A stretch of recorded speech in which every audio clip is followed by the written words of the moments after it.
বাংলাদেশিদের কাছে সুপারম্যান হতে পারা এবং চিরপ্রতিদ্বন্দ্বী ভারতকে উচিত শিক্ষা দেওয়া। পাকিস্তান ক্রিকেটের সামনে এক ঢিলে দুই পাখি মারার সুবর্ণ সুযোগ।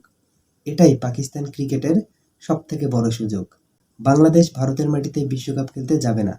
বাংলাদেশ নিজেদের জায়গা থেকে ভারতকে এবং আইসিসিকে স্পষ্টভাবে প্রতিক্রিয়া জানিয়েছে, চোখে চোখ রেখে কথা বলতেছে।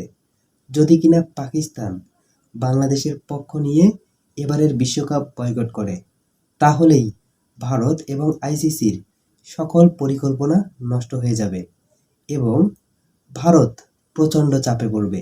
ক্রিকেটে এবং আইসিসিতে ভারতের যে প্রভাব, এটা অনেকটাই কমে যাবে এবং একই সাথে বাংলাদেশিদের কাছে পাকিস্তান একটা মহৎ সিদ্ধান্তের কারণে স্মরণীয় হয়ে থাকবে। এটাই পাকিস্তান ক্রিকেটের জন্য অনেক বড় একটা সুযোগ। বন্ধুরা, আপনাদের কাছে কি মনে হয় কমেন্টে জানিয়ে দিন। সম্ভব হলে চ্যানেলটিকে সাবস্ক্রাইব করে পাশে থাকবেন। ধন্যবাদ সবাইকে।